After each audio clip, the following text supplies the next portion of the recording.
Hi, ഞാനൊരു കാര്യം കാണിച്ചു തരാം. അതിന് മുന്നേ കുറച്ച് മുളക് പറിക്കാനുണ്ട്. അതെല്ലാം പറിച്ച് ഇട്ട് ഞാനൊരു കാര്യം കാണിച്ചു തരാം. കുറേ ഉണ്ട്, ഒത്തിരി മൂടുണ്ട്. അന്നേരം കുറച്ച് പറിക്കാം. വിളഞ്ഞത് നോക്കി പറിക്കുക. അതിൻ്റെ കൂടെ മഴക്കോളും ഉണ്ട്. വേണ്ടേ,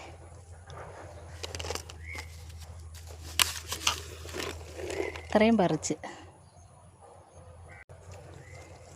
ഇത് വിളഞ്ഞു പോയാലും കണ്ടോ,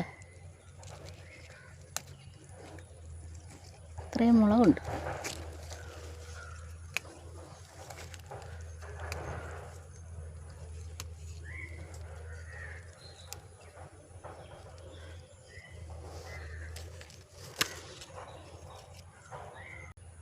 ഇനി ഞാൻ ആ കാര്യം കാണിച്ചു തരാം. ചേമ്പ വലിയ വെട്ടുചേമ്പ് ഉണ്ട്, കാണിച്ചു തരാം.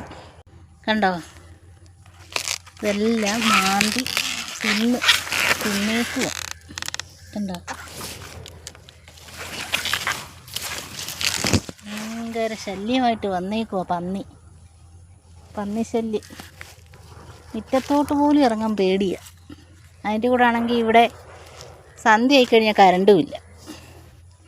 4ഉം 5ഉം പന്നി വീതം വെച്ചാണ് കയറി വരുന്നത്. ഒരു ചീനി പോലും നടണ്ട. ഇല്ല, അവിടെ കുറേ ഏത്തവാഴ നട്ടിട്ടുണ്ട്. ഞാൻ കുറേ ചാക്ക് കുത്തി വെച്ചേക്കുന്നതുകൊണ്ട് അതിനകത്ത് ഇതുവരെ വന്നില്ല.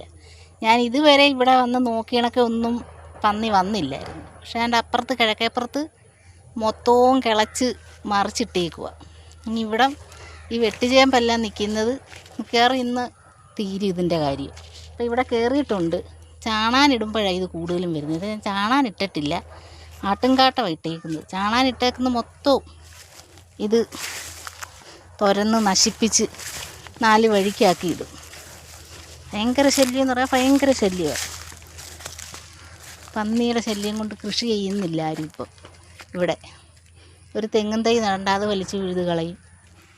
ഒന്നും ഇവിടെ നടാൻ പറ്റത്തില്ല, അത്രയ്ക്ക് ഭയങ്കര ശല്യമാണ്.